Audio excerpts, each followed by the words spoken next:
ఇదిగో జగనన్న సొమ్ము తినేవాడు ఎప్పుడు జగనన్న మర్చిపోడు, అర్థమైందా? నేను విజయవాడలోకి పోయి కలిసి వచ్చిన అన్నని నాకు ఎప్పుడు సాయం చేసినా నేను ఇదిగో నా చెప్పులు నా తోలుతోటి నేను చెప్పులు కొట్టించుకున్నా కూడా జగనన్న రుణం తీరదు, అర్థమైందా? నేను ఎంత ఇబ్బందిలో ఉన్నానో జగనన్నకే తెలుసు, మొత్తం చెప్పిన అన్నకి. అయితే నాకు లక్ష రూపాయలు సాయం చేశాడు అన్న, అర్థమైందా?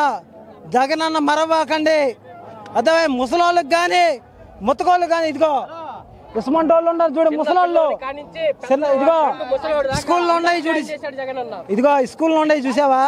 అంత ముందు స్లాబులు కూడా పెసుకులు ఊడిపడేది, అర్థమైందా?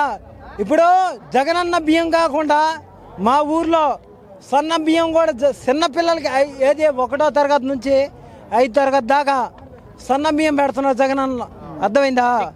చిక్కీలు, రాగి జావా, పులిహార ఏదైనా ఇదిగో రోజు వారం ఇదిగో కోడిగుడ్డు, అర్థమైందా?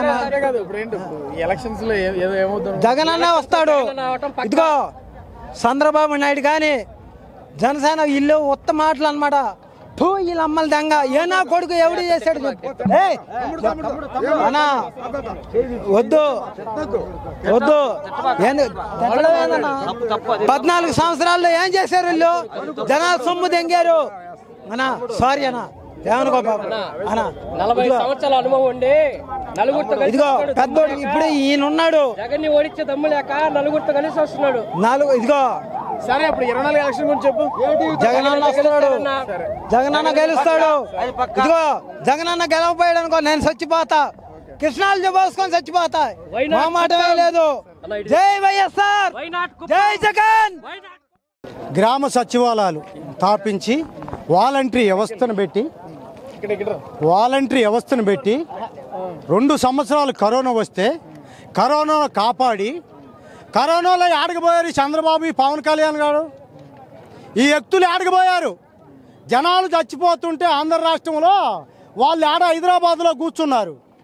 అటువంటి వాళ్ళు ఇప్పుడు వచ్చి మేము సవాలని అంటే వాళ్ళకి ఏమన్నా సాధ్యమయ్యే పనేనా?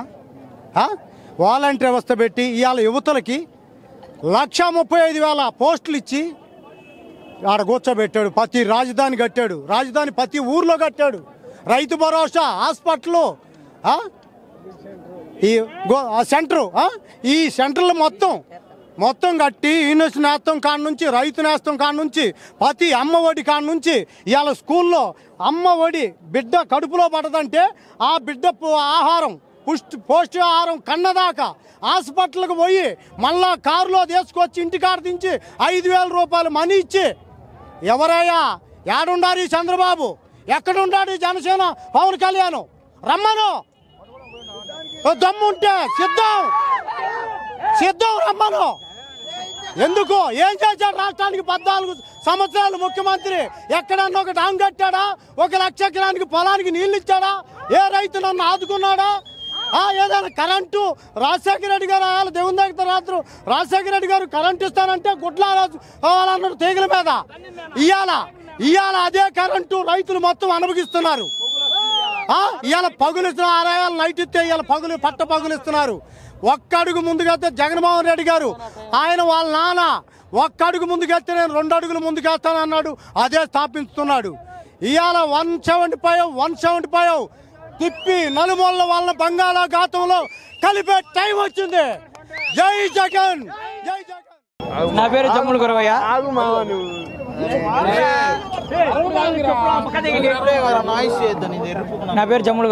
నేను ఒంగోలు ఉండేది. మేము వాసన కుర్రోళ్ళం. మేము జగనన్న నచ్చి జగనన్న కోసం ఇప్పుడు వస్తున్నాము. ఎంతోమంది 30,000 మంది వస్తున్నారు ఒంగోలు నుంచి, మా తరపు నుంచి, వాసన తరపు నుంచి. వాసన నేను 2024లో ఎమ్మెల్యే చేసుకొని 24 ఎమ్మెల్యేని చేయించుకొని జగనన్న గారు మాకు ఒక మాట ఇచ్చాడు, మంత్రి పదవి ఇస్తానని. మేము అదే మాట కోసం వ్యవసాయాన్ని గెలిపించుకుంటాం. జగనన్న సీఎం అవుతాడు 2024లో. మీరు అడుగుతారు ఇప్పుడు ఈ సంక్షేమ పథకాలన్నీ ప్రతి ఇంటికి వస్తున్నాయా? వస్తున్నాయి అన్న వస్తున్నాయి. కాకపోతే కొన్ని 1-2-3కి కామన్ కదా అన్న, 1-2-3కి మిస్ అవుతాయి. మిస్ అయిన వాళ్ళం మేము ఏంటంటే సచివాలయం ద్వారా ఒక వాలంటరీ వ్యవస్థ ద్వారా మేము వాళ్ళని తీసుకొని అతనికి ఒక వాలంటరీ వ్యవస్థ ద్వారా ఆ వాలంటీర్ ప్రతి ఇంటికి వెళ్ళి ఎవరికి రాలేదు అని చెప్తున్నాడు. ఎందుకు రాలేదు ప్రతి వాళ్ళకి కానీ చెప్తున్నాడు. ఎందుకు రావట్లేదు ప్రతి వాళ్ళకి కానీ అడిగి ఇది మీ ప్రాబ్లం, ఇప్పుడు కరెంటు బిల్లు రావట్లేదు అని సంథింగ్ చెప్తారు, మీకు పొలం ఉందని సంథింగ్ ఉంది. ప్రతి వాళ్ళు ఉన్న వాళ్ళే, లేని వాళ్ళు ఉంటారు. అలా కొంచెం మంచిగా జరుగుతుంది. ఇప్పుడు మీరు అందరూ చదువుకుంటున్నారా? మేము చదువుకున్నాం. గ్రాడ్యుయేట్స్ ఉన్నారు, మొత్తం గ్రాడ్యుయేట్స్. ఇప్పుడు ఇక్కడ మీకు చదువుకున్నారు, గ్రాడ్యుయేట్ అయ్యారు, కానీ ఎంప్లాయ్మెంట్ దొరకట్లేదు. అలా ఎంప్లాయ్మెంట్ అంటే ఇక్కడ ఫ్యాక్టరీ లేవు, కంపెనీస్ లో, ఇండస్ట్రీస్ లేవు, వేరే స్టేట్ కి వెళ్ళాలి, అకామిడేషన్, ఫుడ్ ఇవన్నీ ఎక్స్ట్రా అయిపోతున్నాయి, వాళ్ళు దీనికి ఒక ట్రయల్స్ ఎక్కువైపోతున్నాయి అని చెప్పి ఇబ్బంది పడుతున్నారని చెప్పేసి వేరే పార్టీ వాళ్ళు మాట్లాడుతున్నారు. అలా ఈ ఆపోజిట్ పార్టీ చెప్తారు, ఇప్పుడు జనసేన టీడీపీ చెప్తారు, మేము కాదనట్లేదు. దానికి 2024లో ఇప్పుడు చెప్తా అంటున్నాడు కదా జగనన్న, కొన్ని ఏమన్నా మాడిఫికేషన్ చేసి చెప్తా అన్నాడు కదా, దానికోసం మేము వెయిటింగ్. ఇస్తే మనకి మంచిదే కదా, వస్తుంది. కాకపోతే అన్న ఒక వెయిట్ చేయాలి, అందరి కోసం వచ్చింది. రావడం అయితే జగనన్న హామీ ఇచ్చాడుగా, కులం చూడడం మతం చూడడం అని అలాగే చేస్తాడు. మరి ఇప్పుడు మూడు పార్టీలు అవకాశాలు ఉంటాయేమో, చేస్తాయి అన్న. కాకపోతే జగనన్న మీద నమ్మకంతో చేసిన మంచితనం 2019 నుంచి 2024 దాకా చేసిన అభివృద్ధిని అదే చెప్పి ప్రతి ఎమ్మెల్యేకి గడప గడప చెప్పాడు. ఒంగోలులో గడప గడప చెప్పాడు, ప్రతి అన్ని చేశాడు. అదే నమ్మకంతో ప్రతి ఇంటికి వెళ్ళి ఓటు అదే మాట అడగమని చెప్పాడు ఈరోజు జగనన్న. అలాగే అందరు ప్రతి ఎమ్మెల్యే అడుగుతున్నాడు. 2004లో కూడా మహాకూటమికి వచ్చారు, అప్పుడు వైఎస్ఆర్సీపీ వచ్చింది. అర్థం కాలేదు. 2004 వచ్చిందన్న, మీకు కాదనట్లేదు. ఇప్పుడు అదే పథకంతో జగనన్న ఏం చెప్పట్లా, ప్రతి ఇంటికి మనం 2019 నుంచి 2024 ఏం చేసాం, అలాగే 2024 మనం గెలిచినాక 2 చెప్తా ఉంటున్నాడు. 2 మంచి పనులు చెప్తాం, ఏదైనా ప్రాజెక్ట్స్ ఏమైనా ఇంకా 2 మాడిఫికేషన్ చేద్దాం, పింఛను అలాంటి సంథింగ్ చెప్దాము, చెప్పి ఇలా చేద్దామని చెప్తున్నాడు. అందుకే ఇప్పుడు అందరూ 15 లక్షలు 20 లక్షల మంది ఇప్పుడు ప్రతి జిల్లా నుంచి కదిలి వస్తున్నాడు. చిత్తూరు నుంచి వస్తున్నారు, ప్రకాశం వస్తున్నాడు, కనిగిరి నుంచి అట్లా అందరూ వస్తున్నారు. తిరుపతి మా ఎక్స్పెక్టేషన్ అయితే 15 లక్షల మంది అన్న. ఒంగోలు నుంచి వాసన తరపు నుంచి 50,000 దాకా వచ్చారన్న అంచనా. 50,000 జై జగన్ అన్న. 2024లో వాసన గెలిపించుకొని మంత్రి పదవి తీసుకొని మళ్ళీ వాసన గెలిపిస్తాం. అయ్యా వందనాలయ్యా జగనయ్య, మాకు అన్నీ చేసాడయ్యా జగనయ్య. నా భర్త చచ్చిపోయి 5 నెలలు అయిందయ్యా, 5 నెలల నుంచి మాకు పింఛన్ లేదయ్యా. మా పిల్లలు ఉండారయ్యా, తల్లిదండ్రులు లేని ఒక పిల్ల ఉందయ్యా.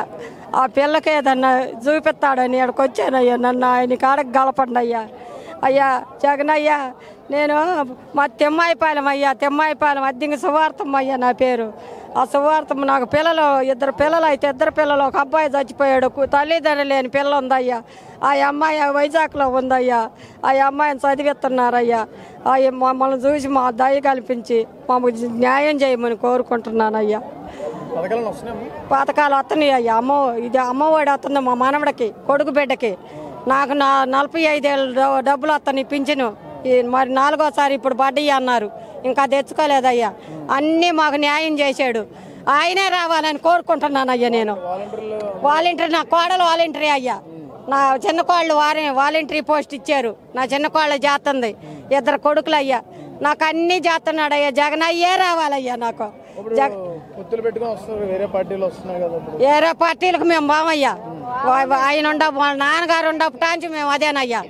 ఇప్పుడు మాకు ఎవరు చేసేవాళ్ళు లేరయ్యా, ఆయనే చెయ్యాలయ్యా. నాకు న్యాయం చేస్తాడయ్యా జగన్ అయ్యా. మాకు అన్నీ చెయ్యాలయ్యా. నా మనవరాలు ఉందయ్యా, నా మనవరాలను కనిపెట్టి ఉండాలయ్యా నువ్వే అయ్యా. నాకు డబ్బులు వస్తున్నాయి అయ్యా, డబ్బులు వచ్చినాయి అయ్యా, నేను తీసుకున్నానయ్యా. నేను అన్నీ చేస్తున్నానయ్యా. నా భర్త చచ్చిపోయి 5 నెలలు అయింది. నా భర్తకి నాకు పింఛన్ రావాలని వచ్చానయ్యా. నేను ఇక్కడికి అడుగుదామని, పింఛన్ రావటం లేదయ్యా. అయ్యా 5 నెలలు అయ్యా చచ్చిపోయి పింఛన్ లేదయ్యా. ఆడకు తిరుగుతుంటే వాళ్ళు చేయలేదయ్యా. అందుకని వచ్చానయ్యా అడుగుదామని. ఆయన కాడ కలవాలది వచ్చానయ్యా. నేను జగన్కేనయ్యా, నా కుటుంబం మొత్తం జగనేనయ్యా. మా ఊరికి కూడా భయపడుతున్నానయ్యా. నేను అందరిని బాధపడి కోరుకుంటున్నానయ్యా. తిరిగి అడుగుతున్నానయ్యా జగనయ్యకేమని. ఏపిస్తానయ్యా, మా పల్లె అంతా అదేనయ్యా. అయ్యా నన్ను కాపాడండి అయ్యా జగనయ్యా. నేనే ఉండానయ్యా, నీకు తోడు, మాకు తోడు నువ్వేనయ్యా. నువ్వే రావాలని కోరుకుంటున్నానయ్యా జగనయ్య. జగన్మోహన్ రెడ్డి గారి పరిపాలనలో మంచి అభివృద్ధి పనులు, మంచిగా జనాలకి పేదలకు సంక్షేమ పథకాలు అందించడంలో కానీ, అందరినీ విద్యా వసతుల్లో కానీ విద్యార్థులందరికీ బాగా మంచి చేసినారు. కాబట్టి మళ్ళీ జగన్మోహన్ రెడ్డి గారే కావాలని జగన్మోహన్ రెడ్డి గారి సంక్షేమ పథకాలు ప్రజలకు చాలా అవసరమని ప్రజలందరూ కూడా గమనిస్తున్నారు. 175 నియోజకవర్గాల్లో 175 నియోజకవర్గాలు గెలవాలని అందరం మనస్ఫూర్తిగా కోరుకుంటున్నాం.